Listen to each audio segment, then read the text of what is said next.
Many thanks for staying with us on Citizen Weekend. My name is Lillian Muli, and tonight we want to give parents and indeed siblings, older siblings that is, basics to help you and your siblings if you're an older sibling, or to help you and your children navigate the digital world safely. Reason why we're doing this is because when you give your child a computer, a mobile phone, or a social media account, you are giving something that has immense power to do good or possibly evil. As a result of this exposure, we're getting a lot of questions revolving around access to hardcore pornography by teenagers. We're also getting questions around issues such as social media presence and the risks involved around your child actually having a Facebook or an Instagram or a Snapchat presence. And therefore tonight with me in studio, I've got a panel that will be helping us guide you on how to navigate the digital world safely with your children.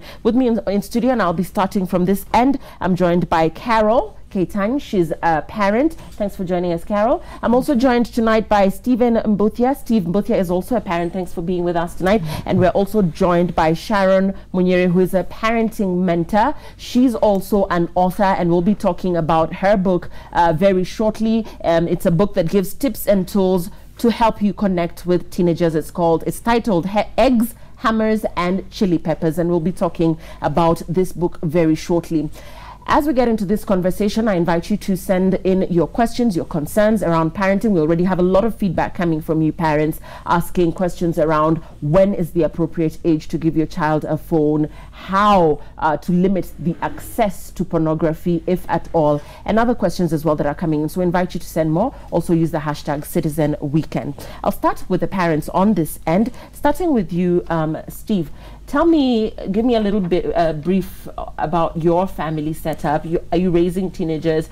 What's the age of your children? And in terms of mobile phones, when did you feel was the appropriate age for your child or your children to get access to a mobile? Okay, thank you, Lillian.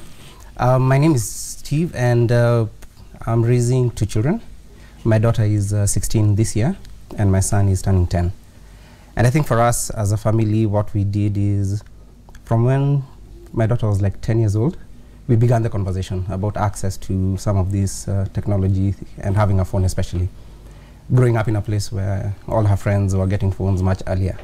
And what we did as a family is we set our values, and the agreement was from the age of 13, you have access to a phone, but it's a family phone.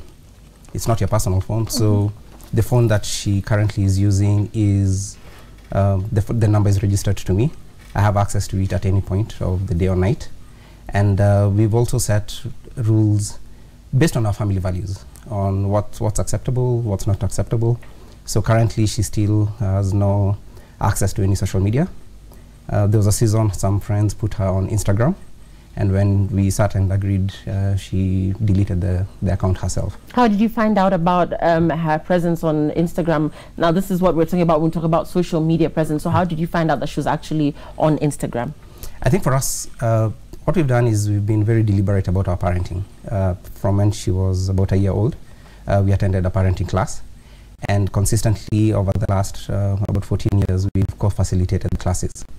So one of the values we've been able to do very well, and as a family, is that we have a very strong relationship with our children and with friends. So we talk a lot. Something that's caught my attention is the fact that when you had your child, you decided to go for a parenting class. Yes. A lot of people find this a very bougie, it's not. A lot of the old school parents, my mother for instance, would say that parenting should come naturally. It should be a natural instinct to parent. So why did you feel the need to actually go for a parenting class? For us, the class was structured around our church. But the bigger question at that point was we appreciated that my wife comes from a different family values and a family setup. I come from a different setup. And when Mimo came to the picture, we had difference of opinions about what's right, what's acceptable, how do you discipline the child. And the class allowed us to have a template that we were able to create as a family. I agree with you. For most people, when you talk of a parenting class, it sounds as if it's something out there for some people. But I think for most of us, when we were growing up, parenting was a social and a community thing. So the values within the neighborhood were similar. Any other parent could discipline your child. But then we are raising children in a very individualistic environment. Right. My child is my child. I don't want anybody else to discipline or to speak into their space. So the parenting class gives us a common place where as parents we are able to raise children together. Yeah. Okay, thanks for sharing that. Carol, to you, you're a parent as well. Tell us a little bit about your child or your children and how you started the conversation on appropriate use of the mobile device, if at all, as well as the internet. Okay, thank you, Lillian. My children are 11 and 7-year-old boys, and I think the experience we've had is being younger children. Some of these things we've just stumbled upon. They have, you have a phone, you've just placed it there and the child starts looking at it and accesses the information that's in there. So for us, we have been looking at it from the point of view of what is it that a child, why is he interested? What is it that he wants to look at? Is it the photos for the younger one, it's photos, it's the games. For the older one, we are finding, it's the interest that he has. He's very interested in football. So you'll find him on YouTube looking at football. But you see what happens when you're online is you'll click football. At the bar there's something else that says click here, you'll see this, click here. So before you know it, he's spun off and he's in something else totally different. So as parents, we have restricted access. So you're saying that your children's first access to these gadgets was from your own gadget? Yes, they're not old enough to have their own gadgets. So what we have is we do have the usual laptops and tablets, but for the purposes of school, because they do assignments online. But in terms of, for leisure, we are always wanting to know what time is it that they want to do it, what is it that they're going to do it, and they're doing it in front of us. So it's not like in a corner there somewhere. It's actually in the living room where we also see what they're seeing, such that you're able to guide and say, no, that's not appropriate. Why do you want to, what are you learning from that? So for us, it's more educational rather than entertainment. So for you, your children are still too young, you feel, for them to be allowed the use of a mobile phone, and you said 10 and 10 and 7. 10 and 7. No, they're still too young, and we hope to push that a bit much further ahead in terms of responsibility of owning a phone and being able to access information. And Shalom, let's talk about the ideal age because this is debatable. There are parents who say, I want my child to be able to pick up the phone at any time I call them. So there are people who have the threshold of, I mean, it's different. It differs depending on your family values, like Steve put out here. So as a mentor, as a parenting mentor, for you, where would you gauge the appropriate age for your child? Let's talk about the phone specifically before we get into social media and all these other things. I would actually not put it to an age, because what happens, children develop at different stages. So when you peg it to a certain age, they mature differently. So you find a child will be more mature at 13, while another one needs to wait to 16. And it has to do with what's their behavior like. There's a whole lot more that happens offline that will determine their characteristic around a gadget. So, like how you can put a gun in, or let's even call it a knife. A knife in one person, they'll go to the kitchen and cook with it, another one will go stab somebody. Same thing with a phone. I feel instead of pegging it to an age, peg it to the character and values and the maturity of the child. Because like for mine, we never put an age. 13 comes faster than you can imagine. 16 comes very fast. If you try to say it's 11 or 12, it will happen before you know what's going on. So I prefer to say wait until your child is mature enough. And you can decide, again, back to family values, you can decide what shows that my child is mature enough. Right. Yeah. What shows that your child is mature enough? And I want to talk about digital literacy specifically for parents. And Steve here is talking about finding out that somebody had opened an Instagram account for his daughter. So when we talk about digital literacy, how important is this for parents as they make decisions and enforce limits around the use of these gadgets? There are parents watching us right now who have no idea how to access Snapchat.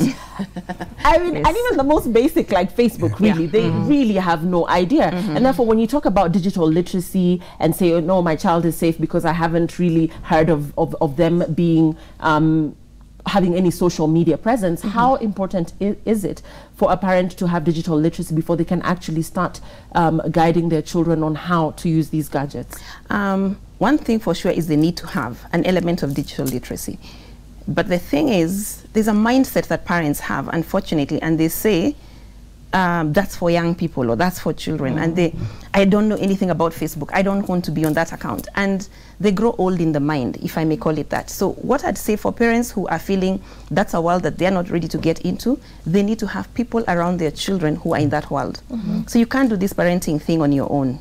I'm not on everything that the kids are on, but I'm able to follow through because there are other people that I know younger than me who are going to be able to tell me this is what's going on online. So even when you don't know everything yourself as a parent, surround yourself with people who know something more and who have the same interests as you in your child. So they're able to then look out and say, also like now, if I'm in Steve G's life, I'm going to tell him, hey, I don't think Mimo should be doing ABCD, or look out for this, or because if I know a bit more than the parent knows, then I'm able to then have that relationship and tell them these are the things to be looking out for. If you think you're withdrawing gadgets from your child, there are other ways that they're accessing it anyway. So you should be having different conversations besides, do you have a gadget or not? Yeah. And I want to talk about you Steve, you spoke about the rules that you have as a family. And I want to talk, for instance, about an example here that a parent wrote in about, and they were asking, is taking the phone away for the night or going through your child's phone a solution? How have you been able to manage this relationship and still not feel like you are overstepping your boundaries as a parent? Because there's that thin line between being too intrusive and then the child feeling that they then need to actually start hiding and doing things, or having a phone that you're not aware of. So how do you handle that very delicate balance? I don't think that, like Shalom is saying, you might choose to take the phone away. But the children in this day and age, they're very creative. They'll be able to access somewhere. Like some people come and say, we don't have Wi-Fi at home, so my child has no internet access. But your neighbor has a Wi-Fi and your child has the password. So for us, what we did is that we were, let me call it deliberate in having these conversations with them. And what we have done for my daughter and my son is that we are very open. They have access to my phone. They have the passwords. I've always said in case of an emergency, they should be able to access it and to make a call. And since we are very open on our side, we also expect the same openness on their side. But then over the years, again, we've built what you mentioned, values. And these values are reinforced in ongoing conversations, daily conversation. So like when Instagram was on the table, my daughter came and said, this is what it is. So we took the initiative at that point and had a conversation. I think the challenge for most parents is we are very reactive. We find out what our children are doing when they're already in it. After. When you're proactive, you prepare, like Shaloma said, if you're not aware of all the spaces that your child might be in, do you have an environment, other families, other parents who you can co-parent with and who you share values on? So for you, your approach has been conversing with the children, not taking the phone away, not restricting Wi-Fi access, but conversation. Conversation, and then that conversation still allows me access. Right. If there are any of those rules that we have set as a family that they break, we have consequences that are very clear. So the phone might be withdrawn, not for me to go and check on it, but you went and did something, or maybe you withheld it from your brother who should have been using it at a certain point. When we withdraw it, it's a consequence to a rule that has been broken. Right. And like I said, we've had these conversations before it happens. Carol, the fact that the modern parent is extremely busy, and a lot of parents are compensating the time spent away from their children by buying these tech gifts for their children. Literally, and we've had conversations where a child as young as 5 knows how to basically swipe through the iPad but not use a crayon. And therefore, how to balance the time that you spend with your child so that you don't feel the need to then compensate them with tech gifts to keep them occupied. You said your children's first access to technology was through your own gadgets. And a lot of parents are soothing their children in that way. Please, you've cried enough. Take my iPad, take my phone. And a lot of parents are doing that. So number one, how to balance that time for you as a parent, and what to consider when you will eventually be buying these tech gifts for your child so that they're not using yours. Okay. When it comes to when they should be able to get these tech gifts, it's actually it's two-way. Why do they want, or why do they need to have a tech gadget for themselves? And that comes with consequences, it comes with responsibility. Is it something that you're giving them for educational purposes, like you know, to do your assignments on, or is it something to keep them busy, such that, you know, I'm on my phone, you can also be on your phone or on your tablet, so that you don't talk to me or we pass time together. So it's a conversation you need to have, not only with your child, but with yourself. Why am I buying this gadget? Why can't we share this one laptop as a family, which is basically what we do in my house. We have one. So when it's your time to do your assignment, sit down, do your assignment, leave for your brother.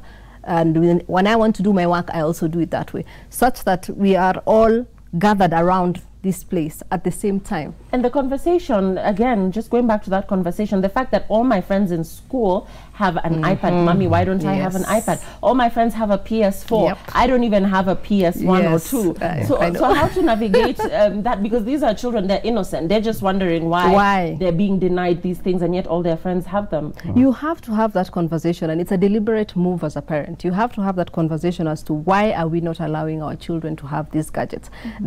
It's all within the framework of, as a family, what is it that we are trying to do? You need to have that basic at home, so that when they go out, they're also, you know, meeting their friends and they're having these conversations, and they can also answer that question. You guys don't have a PS? We're like, no, we don't have a PS because, you know, our evenings are such that we get home, we spend time with our parents, we do our homework, we have, you know, a devotion for the night, and we go to bed. At what point do we have time for PS? Have you found yourself being victim sometimes to that environment where everybody is on the phone, literally in the house, and you know what they say, if you're constantly texting as a parent and you're constantly on your phone, then your child is picking up on those habits.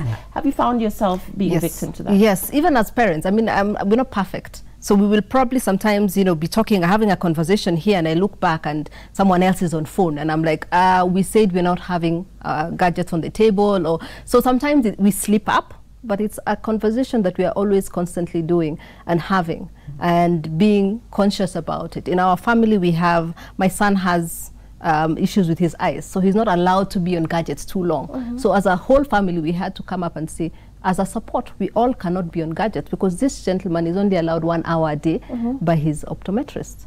So it's something that's beyond even, you know, what we do as a family. It's also consequences of that. Right. Shalom, very important question here that a lot of parents are asking and are saying that their children are falling prey to. The fact that there's an entire generation of young people addicted to porn, and not necessarily addicted, but they are accessing hardcore porn. The average teenager in the country is accessing hardcore porn. What about it? What's that about? Yeah. The excitement, the fact that it's forbidden, the fact that it's easily available is what's making a huge majority of them. Easily available because of these gadgets? Easily available, definitely because of the gadgets. And what happens is the gadget doesn't even have to be online all the time. So parents think that, I mean, there was a time children were actually passing porn on using an SD card.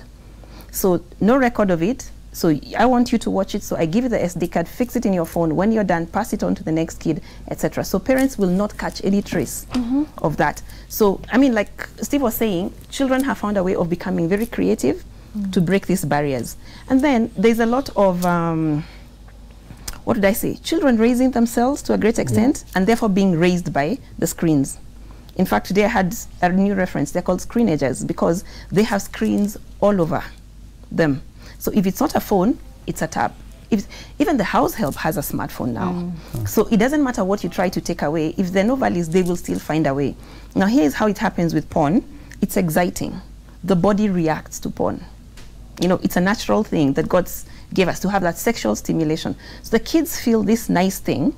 They can't quite explain what's going on, but they're feeling some excitement. And slowly by slowly, because they don't even know, they haven't learned self-control, they haven't had those conversations around how to protect themselves. Somehow they find themselves in it. Now, looking at it, it's unrealistic. Porn is generally unrealistic. It's made to excite and give you something aspirational, and you think that that's what a relationship is going to be like. And many of these young people are thinking, let me try this. And the earlier they experiment with sex, the easier it is to look for something more exciting, more, you know, something that will raise their juices higher. And so they go on looking for harder and harder porn.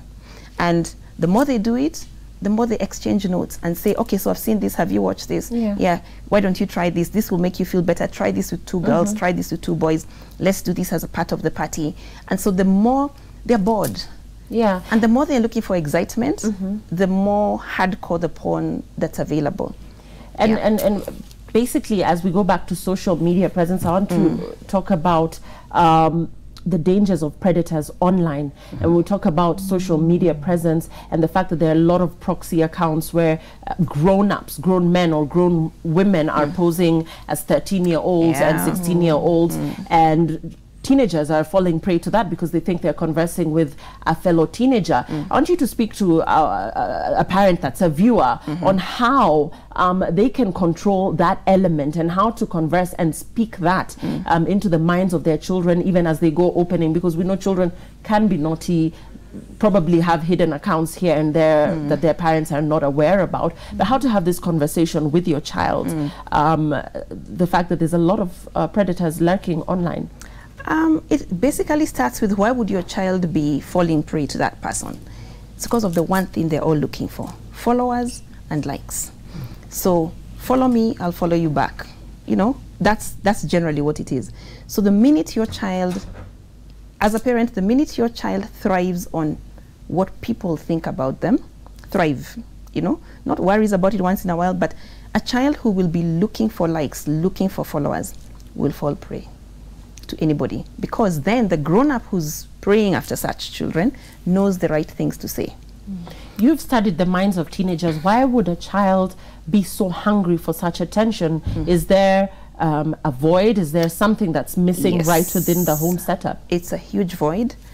They want attention, they want love, they want affirmation, they want acceptance. So all the person online has to say is, you're good as you are. Okay, so the child mentions that maybe they participate in a game in school, right? So they're part of the soccer team and they were not taken for this particular game because of this and that. The predator will make them feel okay, will encourage them, will even give them tips on how to make their game better.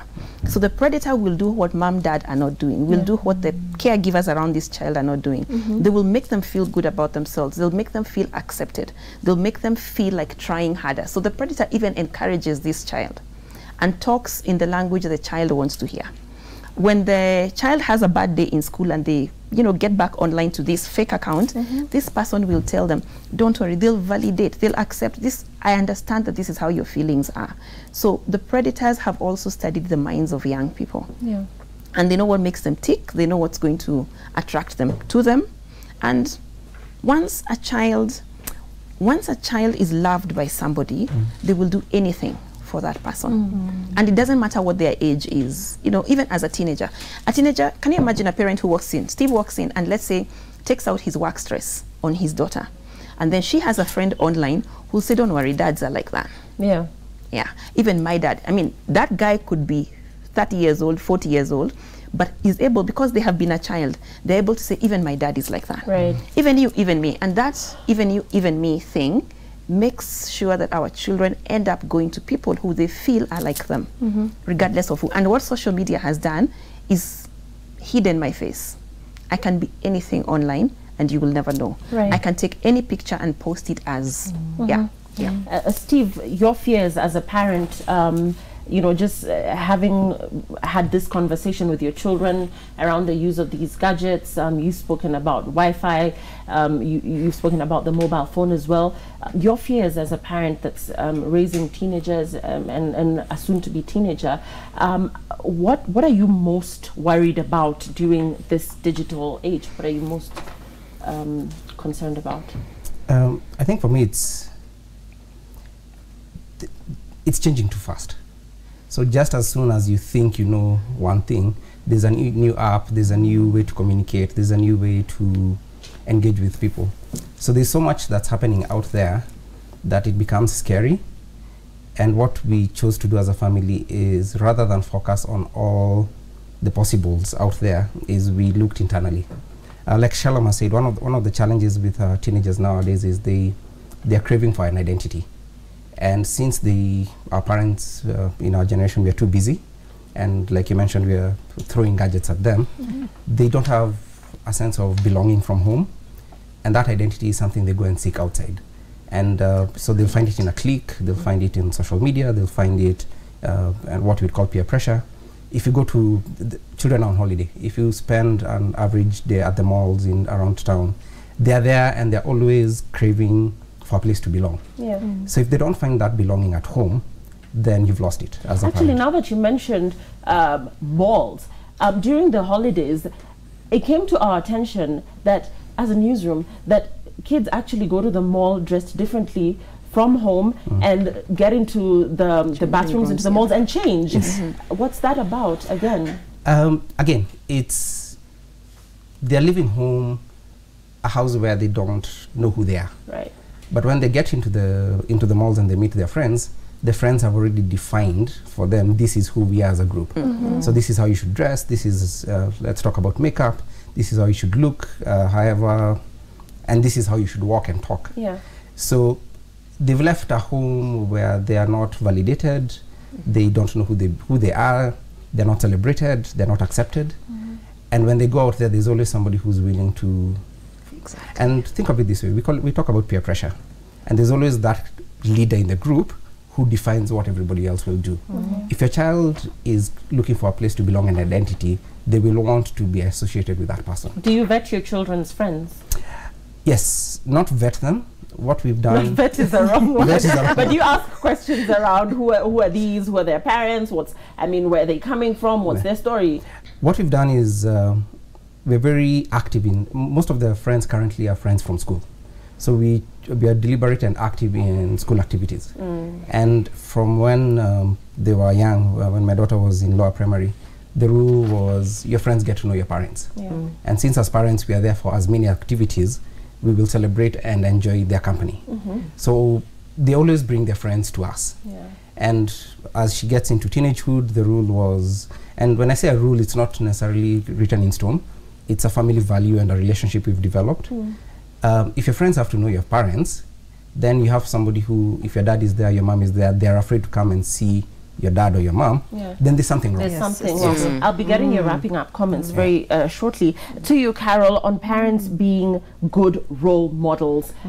Steve here is talking about, the fact that this app world is changing just too fast. And that's, I mean, that's a genuine concern, it is. And even for children, they can't keep up either.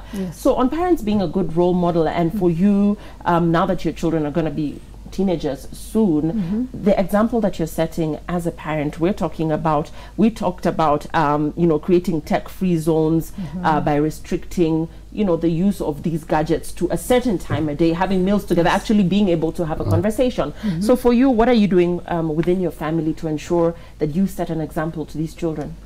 Set a good example. Okay, what we've done as a family is even when we are using our gadgets, we are also very intentional about how much time are we spending on the gadgets. So if you get home, most of the time our calls are work related, So you get home and you're saying, okay, up to this time we can be able to have conversations on phone. After that, it's time for the kids, it's time to spend time together.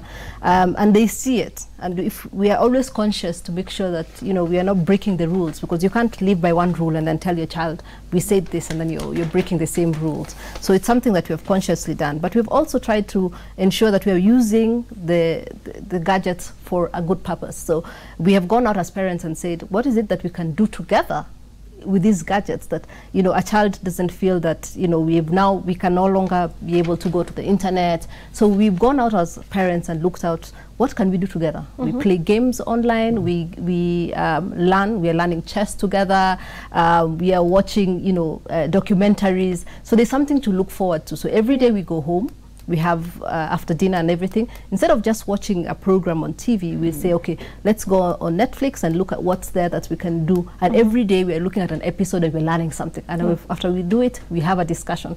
So the child still has interaction with the gadget, but you're doing it in such a way that the whole family is involved. What are your thoughts on the parents who actually say, no, you can't touch my phone, because they themselves are not comfortable with the content?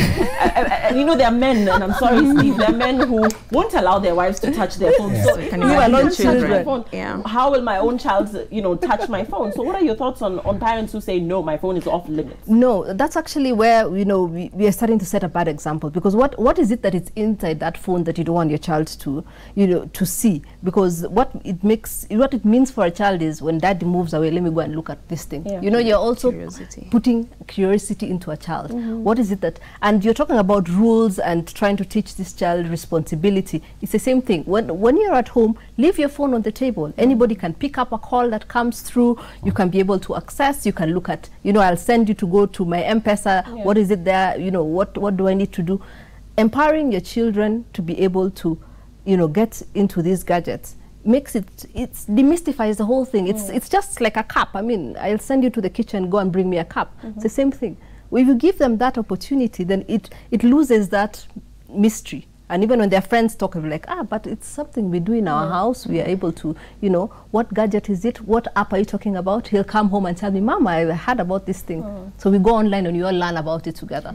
So you're educating as you go.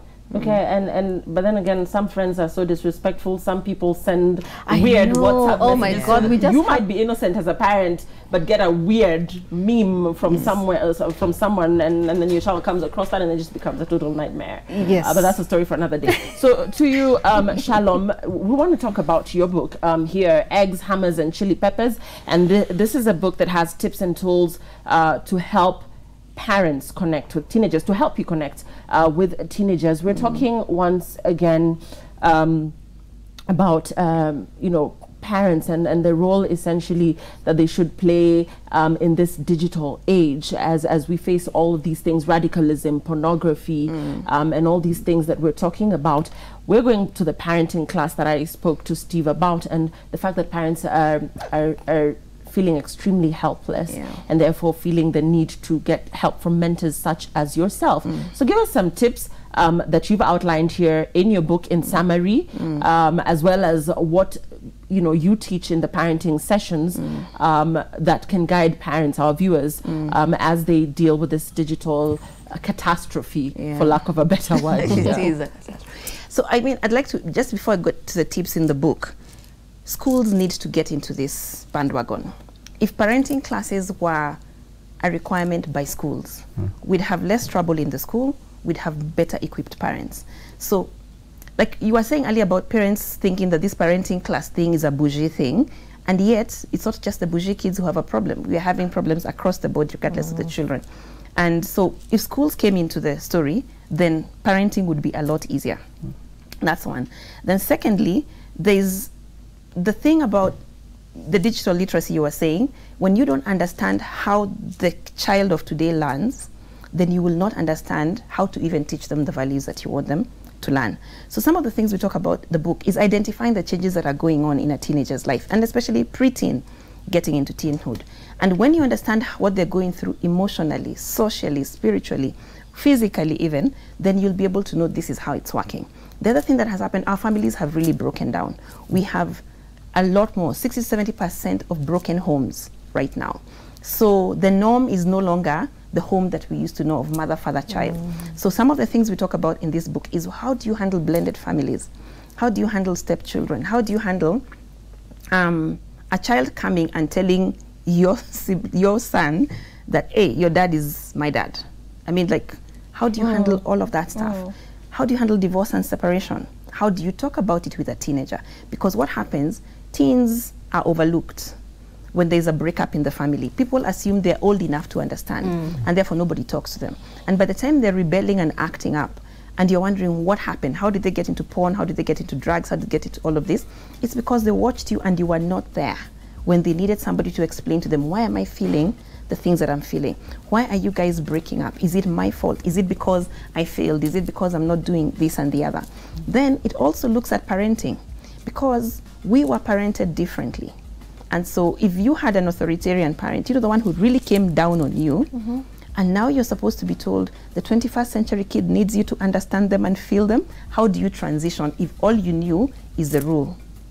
How then do you learn how to be the kind of parent who will work with your child? And there are differences also in how these children work. So there's lots of things. And then people are asking, okay, fine, so what else do we do if there are no phones? The book has a whole list of activities of things that you can do, that if you actually tried to work on those activities, you'd be so busy, you forget that you had a phone. But probably you'll need the camera anyway, because the gadgets are not going anywhere. And so it talks about how do you really navigate this journey with teenagers, and not just your children. Because as parents, you will work so hard to bring up your child, you'll work so hard to bring up your child, then mine comes and completely corrupts yours. How do you then protect your child? How do you get your child to the point where they can hold the values for themselves? Because as a teenager, when your child is 7 years old, they can say, I'm doing this because mom says so. But by the time they're 15, they need to be doing it because they believe in it. So how do you get your child to actually own that value for themselves? Then this thing of saying children are the same, they're not. Each child is unique. So when you're praising a child for one reason or another, praise them for what is within them, not comparing them to the other child. So it basically talks about how do you celebrate the uniqueness in your child. You'll have one teenager who's quiet and sits at the corner and you think that's the nice one. And by the time you're ignoring that nice one, they are probably the ones who are doing the craziest things a lot more than this other one who's loud and out there. So it just basically helps you understand and also form and start conversations with your children. The one Steve is saying, you need to consistently have conversations. Okay, let's take your feedback as we wrap up.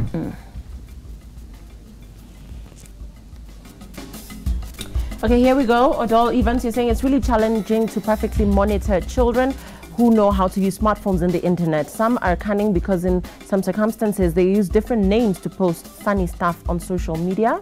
Shiba Hati, you're saying an overall check of kids and social media important for the sake of those who might not have a guardian. Thanks for that. Omboho Jr. saying, Citizen Weekend, phones are not bad, but parents should give out the same to their children on a clear basis of what they are to do with it. And Carol spoke on that, and Steve as well. When a parent buys a child a phone, you need to have a deeper conversation on how the gadget will help, will contribute positively to the future. Thanks, Odol. Odiambo Charlton, you're saying parents should only regulate their children's presence on social media. They should not deny or restrict the children, since some are very curious. It will blow up with time. Parents watching, Shalom want to know about this parenting class. Parents are feeling helpless, and that's the consensus here. They say, I mean, we can't deal with this. We don't know how to start this conversation. So where is this parenting class held, and where indeed can they find the book? In terms of the book, it's available at Keswick bookshops, so they can go get a copy. But as far as parenting classes are concerned, because of the nature of how they work, you need to do this parenting as a group. A lot of what I find is that they're happening in churches, and some schools are actually running compulsory classes. So depending on the school that you're in, my son was in a school where we had to attend parenting classes as soon as he got into fast four.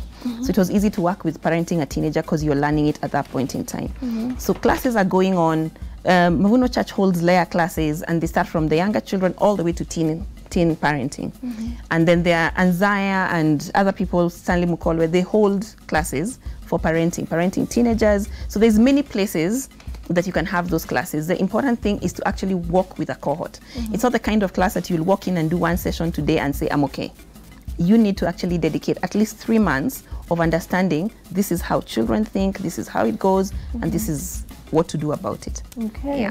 And I thank you for your time. Actually, a lot of parents here are saying they now realize that there's been a gap in their parenting, and that the children are trying to fill this gap by using these gadgets. I certainly have enjoyed the conversation, and I trust that you found value in the sentiments of our panelists tonight. We were joined by Carol Keitani, she's a parent, Steve Gasheru, also a parent, and Shalom Munyeri, parenting mentor. You can check out our conversation. It will be uploaded very shortly on YouTube. You can get the details on this book. What camera should I tilt it to? A lot of you want to know what book this is. So here you go. This is a book by Shalom Munyiri, and you can get it at Keswick, as she's rightly put it out there, and it will be of value to you as you raise your teenager or preteen. Thanks so much for your time. I thank you very much for your time as well. It's certainly a conversation that we will continue with, because people are saying, even if, I live in Kibera, my child doesn't have a mobile phone, but then they access the internet in cyber cafes, and therefore parenting really, really a huge topic. Even what our children are listening to on radio, something we need to talk about as well, and indeed our minders as well, our child minders, and what they're exposing our children to when we're not at home. So we will definitely continue with more on parenting. Thank you so much for all your feedback. Good night and God bless.